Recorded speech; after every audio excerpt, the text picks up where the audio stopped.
Hey everyone, Mr. Happy here, and in this video I want to talk about Warframe. Now for those of you who somehow don't know what Warframe is, it's a free-to-play ninja space gun shooter sci-fi thing with bad guys and flying and just it's crazy. It's crazy, it's awesome, it's high octane, and it's a game that I've recently been exposed to. I think I got to start playing it around late last year, late 2017, and I've dabbled in it occasionally, although I've never really given it my full attention for longer than a few weeks time span.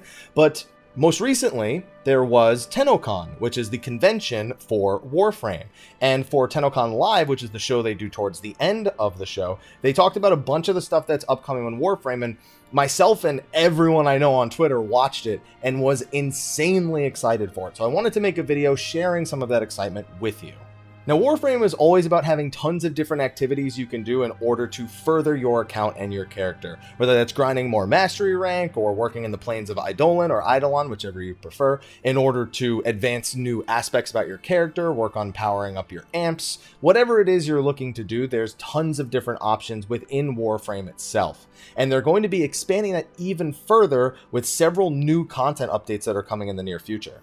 Now, for the first of those two updates, we have Fortuna, which is going to be taking place on the planet Venus and is going to be focused around the Solaris United, a faction of NPCs that's working off a never-ending debt to the Corpus, one of the antagonistic factions of the game.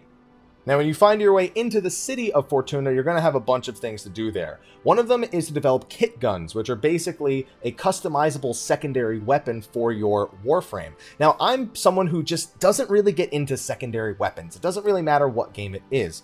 Warframe already has plenty of great ones, but I'm hoping with the customizable kit guns that I can find something that's more up my alley, I suppose.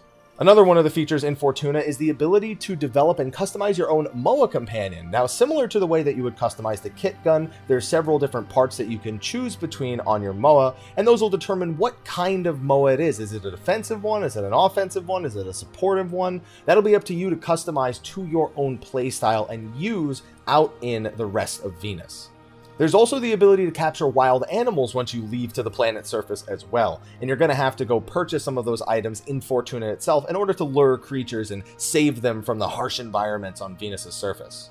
Now, once you're actually done in Fortuna, and those aren't all the things that you can do down there, you're going to be able to go out onto Venus's surface, which is being terraformed and is snowy in a harsh environment, which is definitely not what you'd expect for Venus. There's going to be a huge landscape that's similar to the previous expansion, the Plains of Eidolon.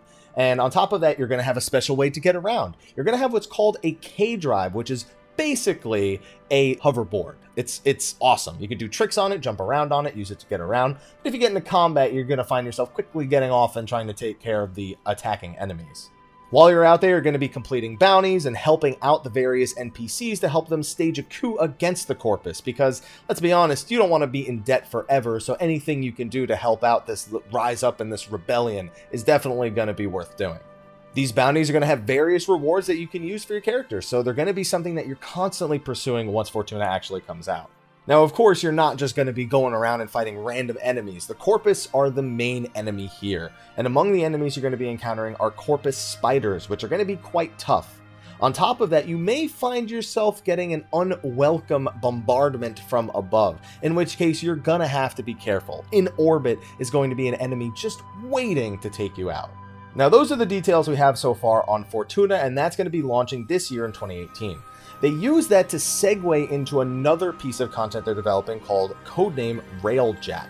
Codename Railjack is basically almost like a faster than light style ship combat thing, where basically you have a ship and you have your party members or the people that you've squatted up with for the missions, and you can take on various roles within the ship in order to pursue space battles against giant enemies. You can take on one of the various guns, you can control the ship yourself, you can choose to move your power from offense to defense. Reminds me of Star Trek almost in a sense, push all power to shields.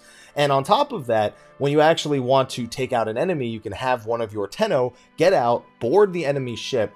While they're on the enemy ship, the people who are back on the ship can hack into the enemy ship in order to do things like lower barriers, take control of turrets and things like that. So it's this constant management of not just a regular space battle. There's all these different elements that require teamwork in order to actually get through it. Now, we're given one set example, so we really don't know how that's going to evolve into the several various missions. However, it was awesome to see. It was the kind of space battle that I didn't actually know that I wanted, and then I saw it and I was like, there's so many different elements to this that I was actually like, almost, I couldn't keep track of it as it was happening. I was like, whoa, they just did that. Whoa, they just did that. That's happening there. That's happening there.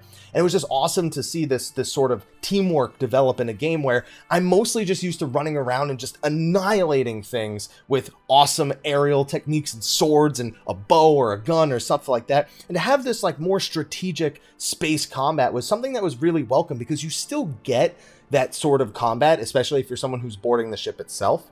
But it's just done in a totally different way, and it's a refreshing look for a game that's mostly about being so flashy you can't even tell what's going on the screen. Now, while those were the two major updates that they spoke about, there were other things that were spoken about at TennoCon Live.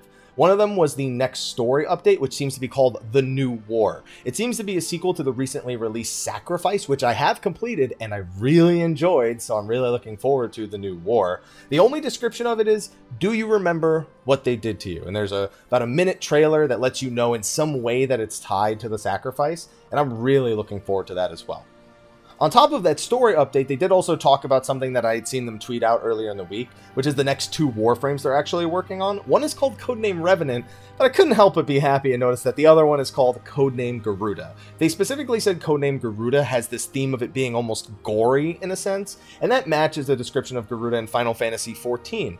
Which is why I'm kind of immediately drawn to this. Codename Garuda, I play Final Fantasy XIV, I have to immediately be curious about this thing.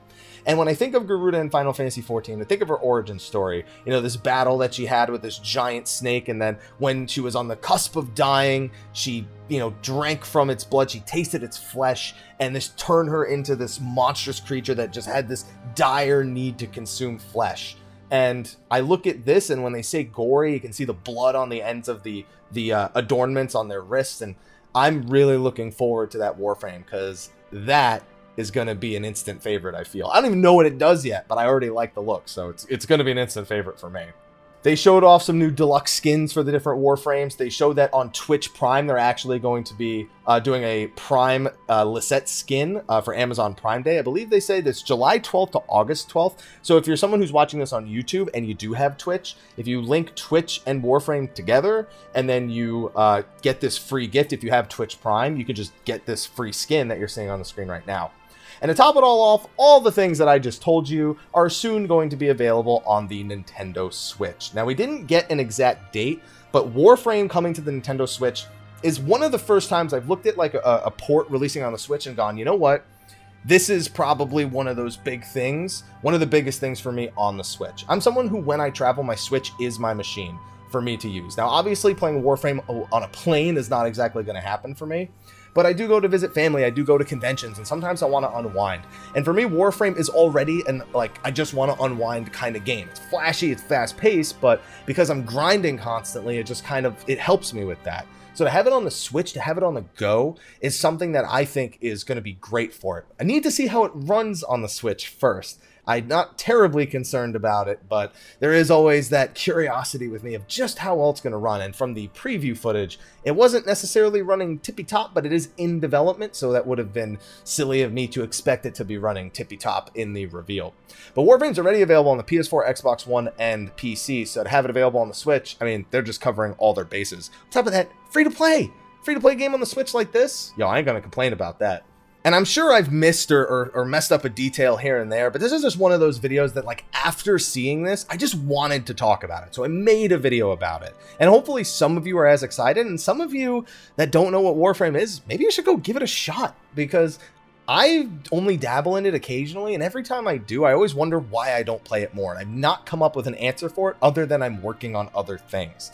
So expect me to at least be playing Warframe more. I don't know that I'll necessarily make YouTube content for it unless it's something I'm like really excited about or I feel really motivated to do. But it's a game I'm excited about. I've spoken to the people from Digital Extreme before.